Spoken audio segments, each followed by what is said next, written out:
Friends, ഞാനിന്നിവിടെ പറയാൻ ഉദ്ദേശിക്കുന്ന കാര്യം എന്ന് പറയുന്നത്, പലരും ഇപ്പം യൂത്ത് ആയിക്കോട്ടെ, വിവാഹം എന്ന ആ ഇതിൽ നിന്ന് മാറി നിൽക്കുന്നു. കാരണം എന്താണ് എന്ന് കുറച്ചുകൂടി മനസ്സിലാക്കിയിട്ടാണ് ഞാനൊരു വീഡിയോ ചെയ്യാൻ ആഗ്രഹിക്കുന്നത്. നിങ്ങൾ ഒരിക്കലും വിവാഹം വേണ്ട എന്ന് വെക്കുന്ന തീരുമാനം നന്നാണ് എന്ന് ഞാൻ പറയുന്നില്ല. കാരണം പല കാരണങ്ങളാലായിരിക്കാം നിങ്ങൾ വിവാഹം വേണ്ട എന്ന് തീരുമാനിക്കുന്നത്. ഞാനിപ്പോൾ ഒരു 6 months ആയിട്ട് നമ്മുടെ കേരളത്തിലെ വിവാഹം, അതുപോലെ തന്നെ എഡ്യൂക്കേഷൻ, അതുപോലെ തന്നെ സംസ്കാരം, അങ്ങനെ കുറച്ച് കാര്യങ്ങളിൽ ഞാനൊന്ന് സ്റ്റഡി ചെയ്യുകയുണ്ടായി. നമ്മുടെ ട്രിവാൻഡ്രം മുതൽ കാസർഗോഡ് വരെയുള്ള ലാംഗ്വേജിലൊക്കെ ഞാൻ ആൾക്കാരുടെ സംസാര രീതിയൊക്കെ ഒന്ന് പരീക്ഷിച്ചു. അപ്പോൾ എനിക്ക് അതിനെക്കുറിച്ച് ഞാൻ പിന്നെ പറയും. ഇപ്പം ഞാൻ വിവാഹം എന്ന ഒരു കാര്യമാണ് എടുത്തിട്ടിരിക്കുന്നത്. അതിൽ ഞാൻ കണ്ടുപിടിച്ച 28 പോയിന്റ്സ് ഞാൻ നോട്ട് ചെയ്തു. എന്തുകൊണ്ട് ഇങ്ങനെ സംഭവിക്കുന്നു, നിങ്ങൾ ഒരു ജീവിത പങ്കാളി തിരഞ്ഞെടുക്കുമ്പോൾ എന്തൊക്കെ ശ്രദ്ധിക്കണം എന്നുള്ളതിനെക്കുറിച്ചുള്ള ഒരു 28 പോയിന്റ്സാണ് ഞാൻ എടുത്തിരിക്കുന്നത്.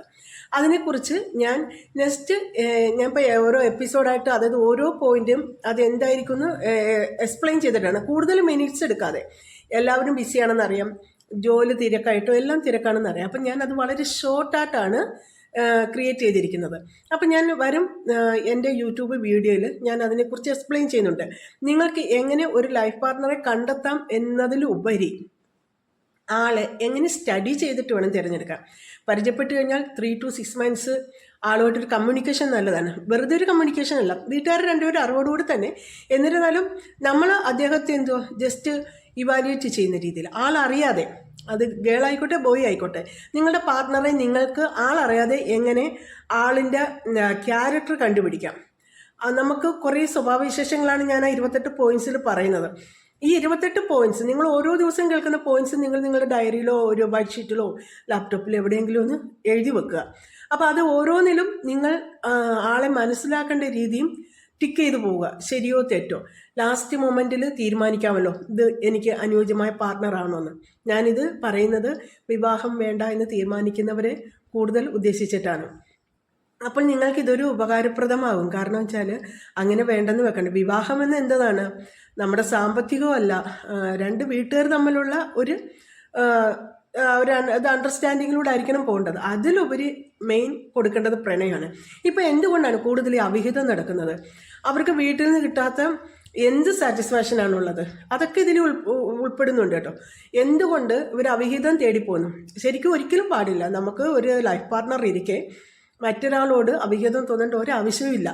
അപ്പം അങ്ങനെ എന്തുകൊണ്ട് സംഭവിക്കുന്നു ഉള്ളതിനെക്കുറിച്ച് ഞാൻ പറയുന്നുണ്ട്. അത് സംഭവിക്കാതിരിക്കാൻ എന്താണ് ചെയ്യേണ്ടതെന്ന് ഞാൻ പറയുന്നുണ്ട്. അത് എന്തുകൊണ്ട് നിങ്ങളുടെ പാർട്ട്ണർമാരോട്ടുള്ള ലൈഫിൽ നിങ്ങൾക്ക് ബോറിങ് അനുഭവപ്പെട്ടു, എന്തുകൊണ്ട് ബോറിങ് അനുഭവപ്പെട്ടു? ചിലപ്പോൾ ക്യാഷിന് ബുദ്ധിമുട്ടുണ്ടാവില്ല, വേറെ ഒന്നുമില്ല. പക്ഷെ എന്നിരുന്നാലും മറ്റൊരു അപരനെ തേടി അല്ലെങ്കിൽ ഒരു അവരെ തേടി പോകുന്ന ഒരു അവസ്ഥ, അതിപ്പോൾ കേരളത്തിൽ വളരെ വളർന്നുകൊണ്ടിരിക്കുകയാണ്. അപ്പോൾ അതൊക്കെ ഒന്ന് നിയന്ത്രിക്കുന്നത് നല്ലതാണ്. അപ്പോൾ അതിന് ജീവിത പങ്കാളി മെയിനായിട്ടും അതിന് ആക്ഷൻ എടുക്കേണ്ടത് മേൽ ആൾ തന്നെയാണ്. അപ്പോൾ അത് എന്താണ് ആൾ ചെയ്യേണ്ടത്? പെൺകുട്ടികൾ പൊതുവെ കുറച്ച് ഷൈ ആണെങ്കിൽ, പെൺകുട്ടികൾക്ക് കുറച്ച് നല്ല ബോൾഡായിട്ടുള്ള കുട്ടികൾക്ക് ചിലപ്പോൾ ഒന്നുമില്ല ഇന്നത്തെ കേട്ടോ.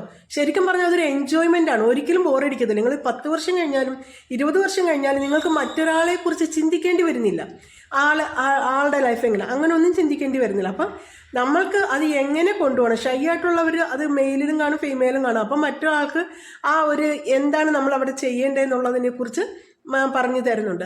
അങ്ങനെ നമുക്ക് കുറച്ച് നല്ല രസകരമാണ് ഈ ലൈഫ് മുമ്പോട്ട് പോകുന്നത് തന്നെ. വളരെ രസകരമായിട്ടാണ്. അല്ലാതെ ഒരു മാരീഡ് ലൈഫ് എന്ന് പറയുമ്പോഴത്തേക്ക് ഒരുപാട് ഉത്തരവാദിത്തങ്ങൾ തലയിൽ വെച്ച് ചുമട് ചുമക്കുന്ന അതല്ല ലൈഫ് എന്ന് പറയുന്നത്. നമുക്ക് ആവശ്യത്തിനുള്ള കാര്യങ്ങളുടെ റെസ്പോൺസിബിലിറ്റിയും വേണം, അതുപോലെ തന്നെ ലൈഫ് എൻജോയ് ചെയ്യുകയും വേണം. ഓക്കെ, ഫസ്റ്റ് എപ്പിസോഡിൽ നമുക്ക് കാണാം.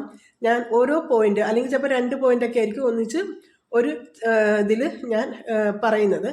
അപ്പോൾ നിങ്ങൾക്ക് ഇത് ഇഷ്ടപ്പെട്ടുവെങ്കിൽ സബ്സ്ക്രൈബ് ചെയ്യുക, കൂട്ടുകാർക്ക് ഷെയർ ചെയ്യുക. Okay, thank you, bye. Nimmi Alexander.